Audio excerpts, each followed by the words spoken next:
Bonjour à tous, j'espère que vous allez bien. Soit f la fonction définie par x moins la partie entière de x sur x carré moins x. Et f de 0 égale à moins 1. Étudier la continuité de f à droite et à gauche de 0. Alors, la continuité à droite de 0. On a 0, 1, moins 1. Alors, au voisinage de 0, donc à droite de 0, c'est compris entre 0 et 1.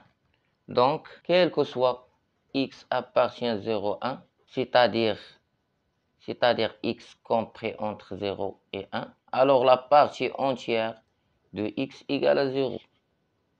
D'où f de x égale, quand x appartient à l'intervalle 0, 1, on a la partie entière de x égale à 0.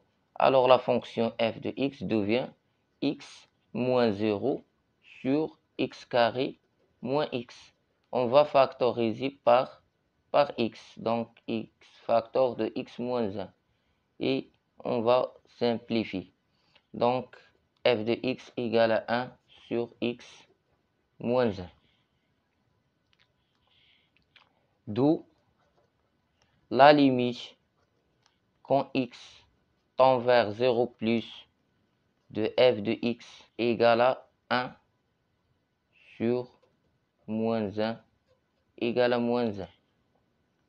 Car x tend vers 0. 0 moins 1, c'est moins 1. 1 sur moins 1 égale à moins 1.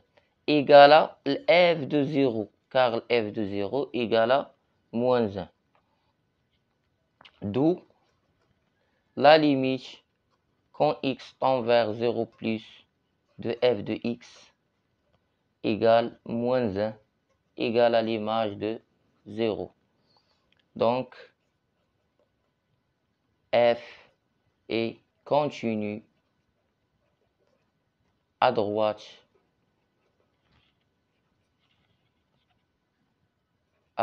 de 0. Maintenant, la continuité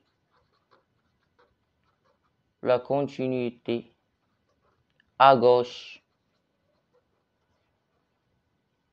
de 0.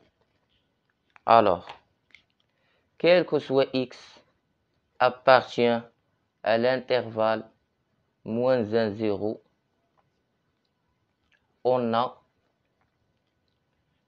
la partie entière de x égale à moins 1.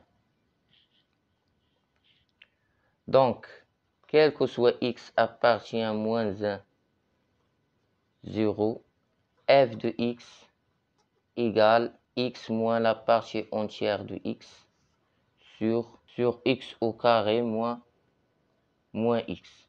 Alors, la partie entière de x égale à moins 1, quand x appartient à moins 1, donc la partie entière égale à moins 1, donc égale à x, moins fois moins, ça fait plus, donc plus 1 sur x carré moins x. D'où la limite quand x tend vers 0 moins,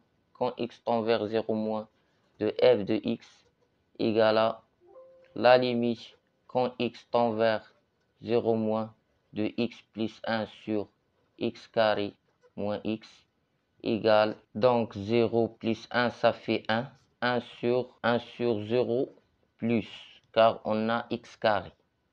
0 moins au carré c'est 0 plus. Donc 1 sur 0 plus égale à plus l'infini, ce qui est différent de f de 0, car f de 0 égale à moins 1, car f de 0 égale à moins 1, plus l'infini différent de moins 1.